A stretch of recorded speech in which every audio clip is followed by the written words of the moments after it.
the mystique of enlightenment. Mystique of enlightenment. I call that a mistake. You say a mistake. But the book is a mistake, as you call it? Yes, mystique. Uh-huh. And that has been translated into a lot of languages, French, Italian, German, Polish, Russian, Chinese. Can I have this copy? We don't have the first book. No.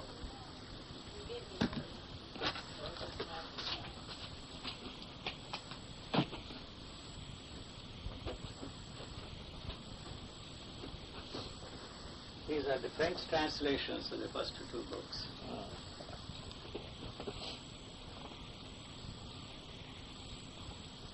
I had a couple of years of high school French. You probably What? I said I had a couple of years of high school French, but I don't think I could get through it. Well, I have written quite a bit. I've talked to quite a few spiritual teachers. I guess people who call themselves spiritual teachers or gurus. I actually interviewed Krishnamurti a few years before he died. He was here. In some ways, what you seem to be saying, at least all I really know is what I read in these few articles that Paul sent me. Some newspaper clippings. And so that's about all I know about you, and a few things he said. But what you're saying seems to be a bit like what J. Krishnamurti was saying. Basically, there is a fundamental difference between the two Krishnamurtis, if I may put it that way. And because they all assume that there is such a thing as mind. So I question the mind, I question the consciousness, and I make, if I may use that word, assertive statements that there are no thoughts there. You see, the thoughts are not self-generated and spontaneous. You see, thoughts are responsive to the stimuli. I stress the whole thing in pure and simple physical and physiological terms. So I explain why I emphasize that if there is any such thing as enlightenment, it should be expressed in physiological terms, not in mystical or religious terms. Why they did before is not my interest at all. I don't know. I mean, enlightenment as just sort of a physical function of the brain, something that chemically happens. Chemically happens. And I have no doubt that if you take, for example, what we call desire. Desire is an expression of life, you see. So as a matter of fact, what they say is correct. It is a hormone. You see. Once you accept the fact that it is a hormone, all that we have built around that and the demand that we should free ourselves from desires, replace desires with spiritual desires and try to be in a desireless state, all that has no meaning to me. So the whole thing is built on the foundation of the value system. And the value systems, whether it is Oriental or Occidental, have evolved around the lives of the spiritual teachers like Jesus, Buddha, and Muhammad. And this is what I'm emphasizing. Unfortunately, we have placed before ourselves the ideal of a perfect being, and naturally, the only way you can become a perfect being is to try to fit into the value system. I don't know if I make myself. I maintain that the value system is false, and any attempt on the part of all individuals to fit themselves into the value system is the cause of man's any value system. Any value system. It's not that I'm against nihilism. Is that nihilism? It is not nihilism. You see. That's an easy way on the part of some people, you see, to put a label. There's anything wrong with it. I mean, what's the difference between it? Nihilism is negating everything for the sake of negating. But you see, the nihilism also, the goal of nihilism is to reach the same goal through negative approach. To me, the negative approach has been evolved by people who have failed to reach their goals, no matter what the nature of the goal is, through positive means. So the goal is a positive goal. No matter what you call it, whether it is a negative approach or a positive approach, it really doesn't matter. I'm questioning the goal, see, that we have placed before ourselves, but the nature seems to be interested in a totally different thing. It is perfecting the human species, you know. This is what I'm emphasizing all the time. Yesterday I gave an interview to this Michael Thoms, you know, he has a program here, New Dimensions. Yeah. New Dimensions. I emphasized the same things yesterday. So, you're talking about perfecting the human species, yes, but that's not your goal. No, it's, if nature is, that is an assumption of our part, we have no way of finding out this, whether what nature is interested in, whether nature is really has a plan, if it is perfecting the species, is anybody's guess. But what is wrong with the culture or the society in which we are functioning is that it has placed before us, you see, the goal of a perfect being, you know. To evolve yourself or to become a perfect being, you have to fit into yourself into the value systems. See, that is where the civilization has taken a wrong turn. Because it asserts that every individual should fit himself or herself into the framework, and whereas, you see, every human being is a unique being, and it is the superimposition of that, or the input of cultural value system on the evolving human beings is the one that has thwarted the, I don't know what word you say, has prevented the possibility of what is there, you see, to blossom into a unique individual. That sounds a bit like what J. Krishnamurti was saying, that But any philosophy you put, if you're trying to live any ideology or philosophy, it just gets in the way, it just clutters things up. but he says that there is something that you can do to change that into meditation. Meditation, or you see, the awareness, choiceless awareness, and I maintain that the awareness is an integral part of the activity of the brain, and it cannot be separated from the activity and used as an instrument to bring about any change there.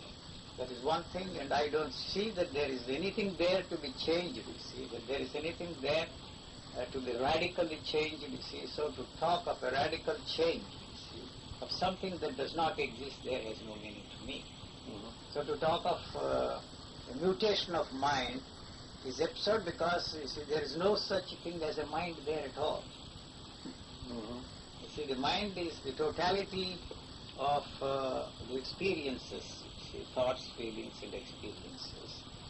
And there are no individuals, according to me. See, the society or culture, or whatever you want to call it, has created these individuals for its own continuity and its status quo.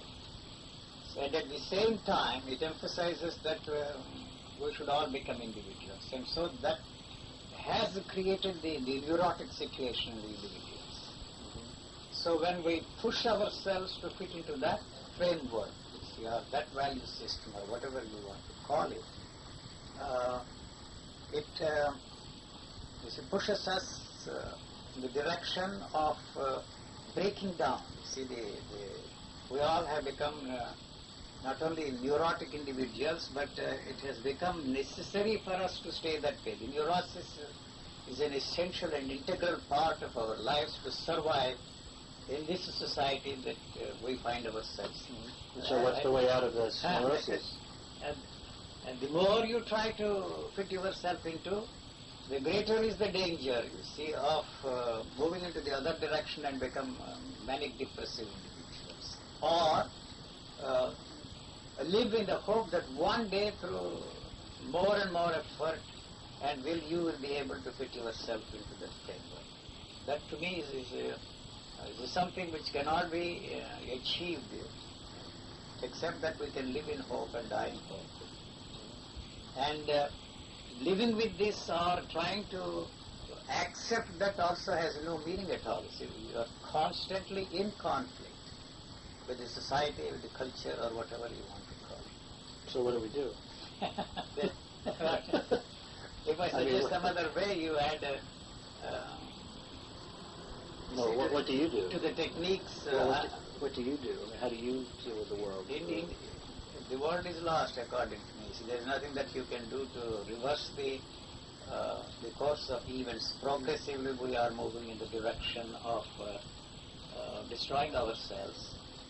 But we can delay the destructive forces through the realization that if we try to destroy your neighbors, you will also go with them. See, that is the way the human body is functioning. That's the way the cellular structure is functioning. But if you place before ourselves the idea of love thy neighbor as thyself, you see, our brotherhood, or all these ideals before us,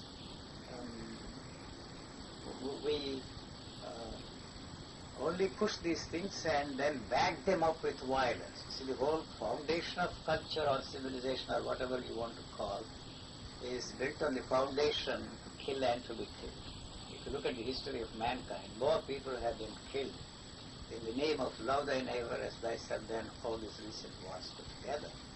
You see, all religions, there is not one single exception, you see. Unfortunately, the three great religions we have, Buddhism, Islam, and Christianity, have been used as instruments of power. Otherwise, they would all have remained cults like any other cults we have in our midst today.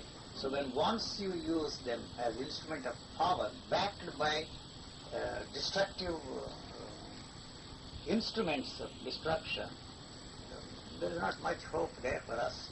But if you just were able to somehow magically abolish all religions, you're saying you would still have wars and violence, wouldn't you, over but all economics or land or whatever? Even the political ideologies which we have evolved are nothing but the watery outgrowths of the religious thinking of man. See, the problem is that somewhere along the evolutionary process, I'm not even sure there is such a thing as an evolution, the humans felt this self-consciousness the first time. That is to say, they separated from themselves from the totality of the whole nature.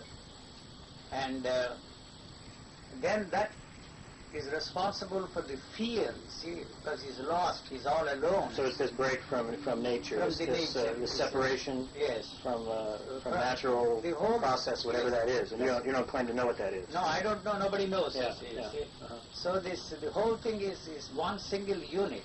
See, when once this separation born out of self-consciousness occurred, he has evolved all this, you see, the religious thing. So is there some way to get back to that, recapture this lost state, this Garden of Eden or whatever? I don't see that there is any way. The more you... But you seem to say there was a Garden of Eden, in a sense. I mean, not literally, but I mean, there was a time, you seem to be saying, there was a time when there was not this separation. But when and why this separation occurred is, and if you try to find out the cause of it all, there would only be hazarding opinions on that. We have no way of finding out why this occurred. I can hazard an opinion that nature may, you see, whatever is born is destroyed. You see, whatever is created has to be destroyed. So actually the creation and destruction is a simultaneous process. You see, everything that is born has to go. And we are only delaying that process through the help of thinking which we have developed, you see. So it is no doubt helped us, you see, to survive longer than the others. But complete destruction is inevitable? It is inevitable. It is inevitable. It is inevitable, that's what I am saying. And but is there a reason, is there a reason to delay? I mean, is there a reason for us to, so we're delaying the inevitable. We are delaying the inevitable. We are delaying. So what's wrong with that? No, nothing wrong. I'm not saying it is wrong, but the idea that one day we are going to create a paradise or heaven on this planet is a far-fetched idea. And I maintain the very idea of creating heaven on this planet is the one that is turning this which nature has created, say, into hell. So is there anything, that's the question that everybody throws at you. See, the question that is there anything that we can do to change, see, or reverse the process? Reverse it is for what, you see? To me, you see, the human species, you may not agree, others may not agree, is a sort of virus on this planet. Is what? Virus, you see. A virus. Uh-huh. You see. So it's just like cancer or any other thing, And through this, the techniques we have evolved, the value system, we are only delaying the process, you see, of destruction, but not actually doing anything to stop this, But can we do anything to stop it? You can do anything, but there is no way you can stop it. I'm not saying... So there's nothing else to do, right? There's really nothing else you can do but what we're doing now.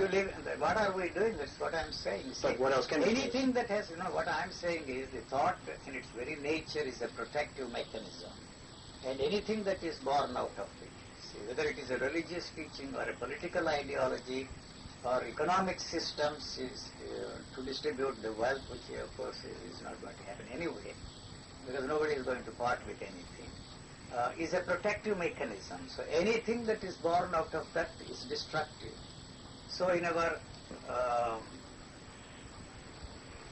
demand to understand the nature's laws, you see, unfortunately we are using them not for the benefit of the whole of mankind, for destructive purposes.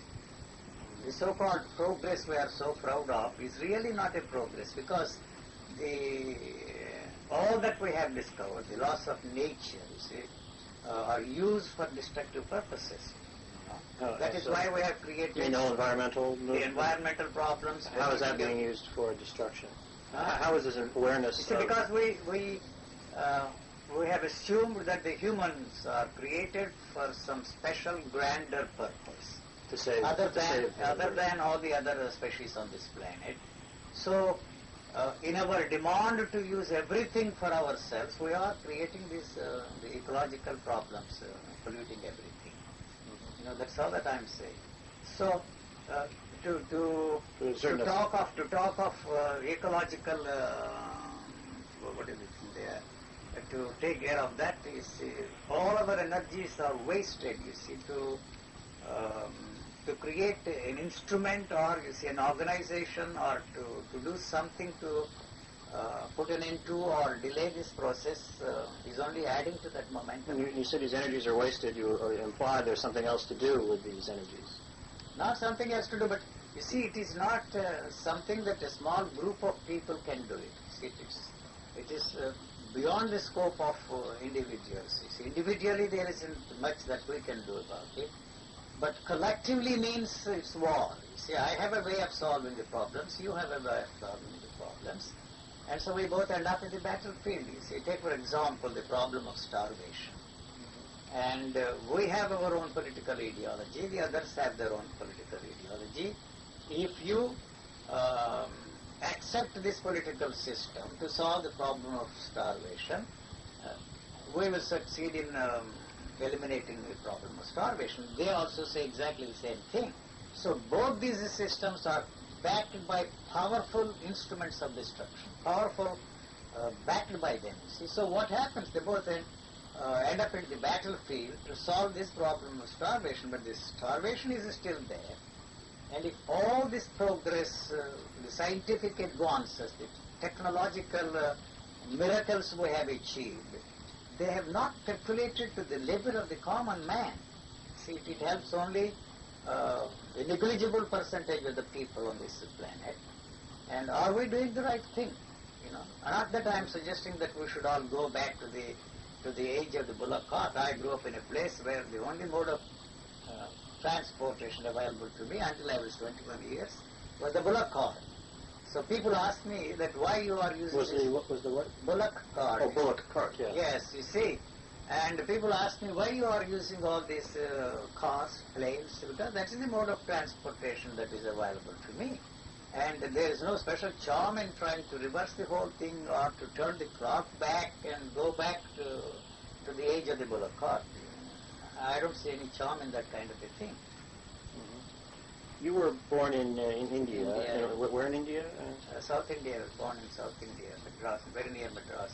Now, and you had some sort of formal religious training? Yes, all that briefly, you will find that, you see, the story of my life in that book instead of repeating that. In which book? In the introduction of that book. This one? Okay. That one, that would be. So, but you were working with the Theosophy Society. When were you doing that? But I was the secretary, international lecturer. What years? That was in 1947 to 53. That was the time when I had personal encounters with the J. Krishnamurti also. He was part of my background.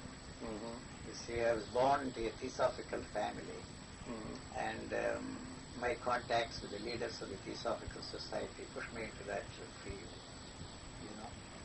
So there came a time when I felt that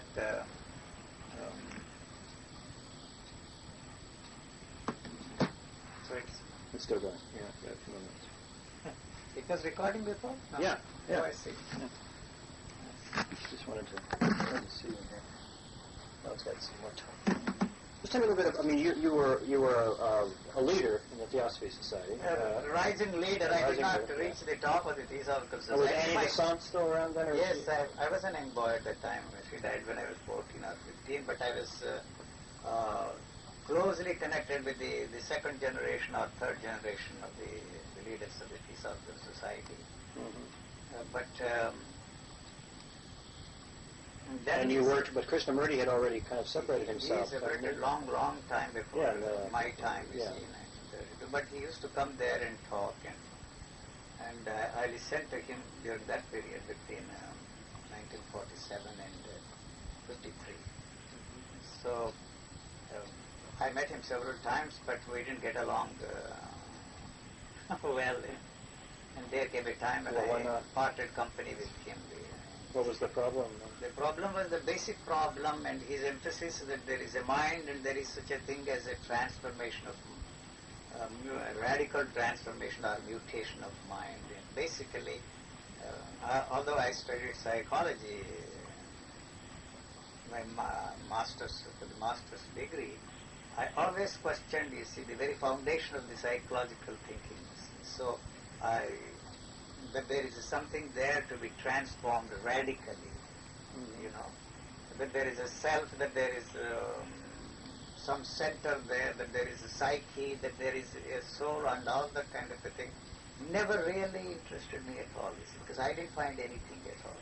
Not, you see, once you come to a point and maintain that God is irrelevant, it does not mean that you are an atheist or even an agnostic, you see, And we leave God, the existence of God and the cosmological, teleological, ontological proofs of the existence of God to the theologians. But the dependence on some power outside of you destroys the possibility of discovering things for yourself and by yourself. That was my approach to the problem, you see. So, I don't know. And you had some personal experience? They are described there in the detail. But just briefly, if you could describe it for me. It's difficult, they are enumerated there. If you have a chance, you can read them. It's not that I'm trying to avoid. To go into that is difficult.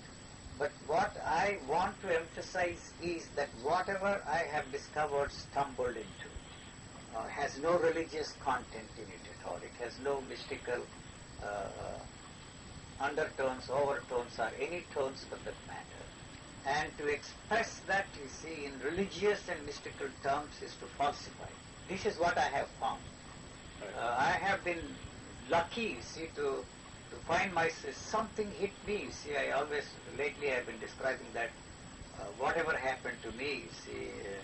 This is this thing I read in 67. Yes, it's similar to the earthquake, you see here, you see when it hits you, or you call it lightning, when it hits you, the whole living organism, this human body, frees itself from the stranglehold, you see, of thoughts, feelings and experiences of everybody that felt experience before you. The whole thing is flushed out of your system, and the body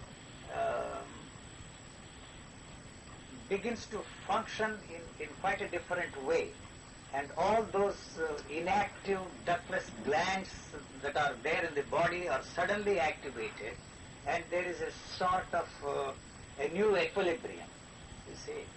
I don't know. But this is what some people would call enlightenment. You're explaining this in a different way.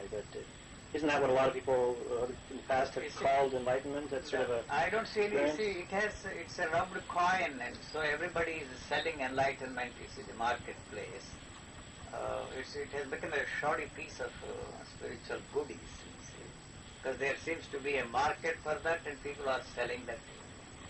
Why is there such a market for that? What is it that's so attractive to people? It is simple, because when once you feel that you have everything, and all your needs are taken care of, naturally the question arises, is that all? So then you create a market for this kind of a thing, you see. So when once you are for some reason dissatisfied with your own religion, with your own church, with your own religious thinking, you look here, there and everywhere. And so there is, and here particularly in this country, you want something new every time. See, and those who come from outside have all kinds of different techniques, and one of the reasons why, you see, the market became very attractive and lucrative for all these gurus from the East is the drugs, you see. Mm-hmm. You know, when psychedelic drugs. And psychedelic drugs, you see, have given some sort of an experience to the people, especially of that generation. And that created the need to demand varieties of religious experiences, you see. And so, in those countries, they have every kind of gimmick, every kind of system there, so one after the other, one after the other. What do you think that psychedelic experience was that people had? It is basically nothing, it's a chemical disturbance in the system of the body. I maintain that all the techniques of yoga, meditation, gives you a sort of high, you know. Mm-hmm. Like a drug. Like a drug, you see. Yeah. This is a slower process, whereas the drugs act upon the chemistry of your body and produces these experiences, which basically are no different from all the other religious experiences. You know, when once you have an experience which is of an extraordinary nature, you want to share it with everyone. So that's where we are caught up, you see, in trying to have more and more experiences and varieties of experiences. But basically,